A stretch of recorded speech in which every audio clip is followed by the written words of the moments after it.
Top quality और consistent performance के लिए सिर्फ सिल्वर पंप। टॉप क्वालिटी और कंसिस्टेंट परफॉर्मेंस के लिए सिर्फ सिल्वर पंप, नाम याद रखना। साई नामाचा जयघोष करत आज साई परिक्रमा महोत्सवाला सुरुवात झालेली आहे आणि देशच नाही तर विदेशातील देखील भाविक या परिक्रमा उत्सवात सहभागी झालेले आहेत आणि साई नामाचा एकंदरीत जो जयघोष आहे तो शिर्डीमध्ये पाहायला मिळतोय। शिर्डी साई नामाच्या जयघोषाने दुमदुमून गेलेली आहे। असंख्य भाविक जे आहेत ते या परिक्रमेमध्ये नृत्य करताना दिसत आहेत, भजन कीर्तन गाताना दिसत आहेत। साई बाबांचा जो सजवलेला रथ आहे तो देखील या परिक्रमेमध्ये सहभागी आहे आणि जे भाविक आहेत ते आपण बघू शकतो। अशा पद्धतीने या परिक्रमा उत्सवामध्ये सहभागी झाल्याचं चित्र पाहायला मिळतंय।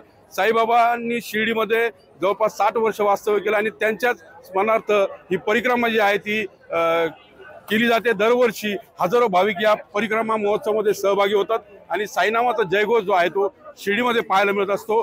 जवळपास 14 किलोमीटरचं अंतर ही परिक्रमा उत्सवामध्ये पार करत हे सर्व भाविक जे आहेत ते पुन्हा साईंच्या मंदिरापर्यंत पोहोचणार आहे। खंडोबा मंदिरामध्ये आज आरती पार पडल्यानंतर या परिक्रमा उत्सवात सुरुवात झालेली आहे। पहाटे 5:30 वाजता ही परिक्रमा उत्सव जी मिरवणूक आहे ती सुरू झालेली आहे आणि असंख्य भाविक या परिक्रमा महोत्सवामध्ये सहभागी झालेले चित्र पाहायला मिळते।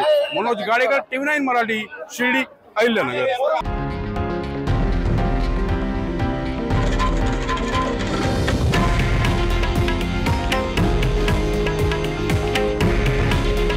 हे आहे देशातील नंबर 1 न्यूज नेटवर्क आणि आपण पाहत आहात TV9 मराठी। काळजी तुमची, हित महाराष्ट्राचं।